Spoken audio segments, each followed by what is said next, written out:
Hey, welcome back to the channel. My name's Leo. So we're going to be looking at the Genius Act today. We're going to be talking about when it could be getting passed. I know we went through the cloture vote previously, so now we're just waiting for the final vote here. So we're going to get into that. We're going to look at the charts a little bit, and then we're going to talk about why the market's kind of started to pull back on some new tariff fears. So let's go ahead and dive in. So the Senate is on recess for Memorial Day. So that's going to be from May 26th to May 30th. That means the next chance for the Genius Act vote is going to be June 2nd. And once it passes, I believe that it's going to have an absolute flood of stablecoins. Reason being, if we come over here, right after the cloture vote, we're getting news that these major banks in the United States, including JPMorgan, Bank of America, Citigroup, Wells Fargo, they're all exploring a joint crypto stablecoin together. Now, what's particularly interesting about this is I know that JPMorgan, it's public information that JPMorgan has been building on an Ethereum. Essentially, they cloned Ethereum and they've been running a private version on it for years that they've been experimenting with. So they're very familiar with the Ethereum chain. I wouldn't be surprised if this is going to be on Ethereum, to be honest. Once this thing goes public and then people are using it. So this could be huge. This could be huge. Bank of America has talked about it before. It wasn't that long ago that they said as soon as we get regulation that, yeah, we're going to go ahead and start launching a stablecoin. So jumping back over to the Senate calendar, basically what we have here is this is the state work period. So this is where the Senate, they go back to their own home states, and this is going to be for the Memorial Day break. And so we basically have a window from June 2nd until their next work period to get this thing done. I anticipate that it's going to be voted on very quickly because it was a 66 vote yes. So they have more than they need. They only need a super minority in order to get this thing passed. So I think before people change their minds, they're going to want to get this thing voted on. So, I expect first week of June, we should see a vote on this. So now we can take a look at the chart here, and it's really interesting. We're in this bull flag, and I'm really amazed how clean it is tracking this cloned bar pattern here. This moving sideways, consolidating in this big bull flag. This line here is the 200 weekly EMA. So we've gotten through that, and right now we're just consolidating just below the 55 EMA on the weekly.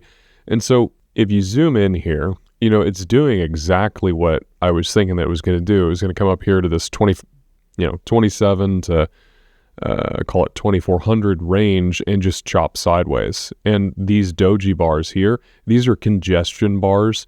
Basically, it's consolidating here exactly as this bar pattern that I printed looked like it was going to do. I'm really surprised how well it's tracking so far. It would be hilarious if it actually follows this very, very closely. I doubt it will. What'll probably end up happening is as soon as the stablecoin bill gets passed, I expect that price is going to pump just because the majority of stablecoins are built on Ethereum. It's something like 140 billion, I believe, is on Ethereum. So I would expect we get a pump up and then we kind of pull back. And as soon as we start seeing these banks coming out and actually launching stablecoins and it's confirmed that it's on Ethereum, I think that's what's going to get it to break through this giant bull flag. And we're just going to start ripping higher. Because, if you think about it, like right now, there's only 140 billion stablecoins. And these banks have unbelievable amounts of money at their disposal to start converting clients' dollar demand deposit accounts. So that's going to be like your checking account. Basically, think whenever you hear dollar demand, it's because people can they can request their money on demand. You can kind of think of that as a way to remember what that means. So we could very easily see the amount of stable coins tokenized on Ethereum double or triple very, very quickly. It could come as soon as the end of this year. So with that said, we're going to go ahead and move on here. So the market's pulled back today because President Trump proposed 50% tariffs on the European Union starting on June 1st. Donald Trump says the European Union, which was formed for the primary purpose of taking advantage of the United States on trade, has been very difficult to deal with. There are powerful trade barriers, VAT taxes, ridiculous corporate penalties, non-monetary trade barriers, monetary manipulations, unfair and unjustified lawsuits against American companies, and more. have led to a trade deficit with the U.S. of more than $250 million a year. It's not really a lot of money, in my opinion, but whatever.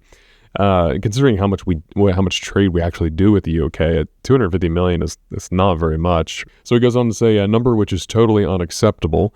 Our discussions with them are going nowhere. Therefore, I am recommending a straight 50% tariff on the European Union starting on June 1st.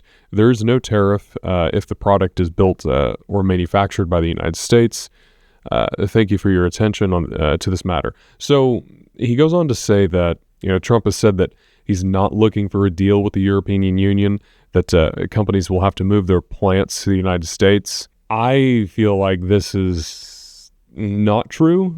We kind of saw this before with the tariffs. He was saying that, like with China, for example, and I believe it was China, or maybe it was a couple others, but he was basically saying, I'm not looking for a deal. And then it turns out that he wanted a deal. And if this number is accurate, that it's only a $250 million trade deficit, we do, so in 2024, we did $605 billion worth of goods that we imported from the European Union. Then we're the European Union's largest trade partner, accounting for 20% of Europeans' total goods. So, a $250 million trade deficit out of $605 billion worth of goods is really small, to be honest.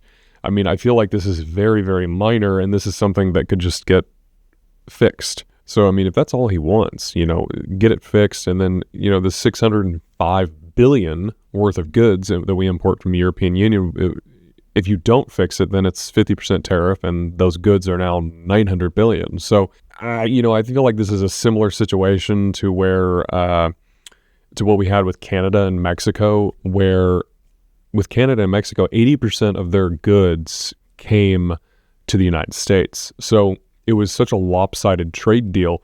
Basically what Trump's doing here is he's putting severe tariffs on this country, and what he's wanting to be fixed is really rather minor. $250 million trade deal is not that bad. So I expect this gets resolved. I think that the worst of it's behind us. What we really need to worry about is the tariff pause on China. We want to make sure that a long-term deal is made with China, because we don't want a situation where, at the end of these 90 days that comes up, that they don't come to a permanent agreement and this thing gets extended on into the future. We really don't want those tariff fears lingering in the background. The markets are not going to like that very much.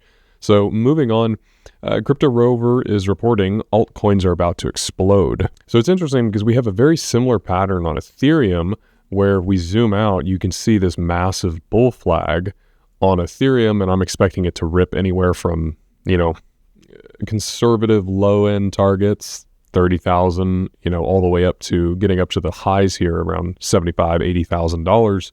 So, we're seeing the same pattern here on altcoins in general. We know from history, as soon as Ethereum starts to rip, that's where you get the alt season. That's where things really start to pump.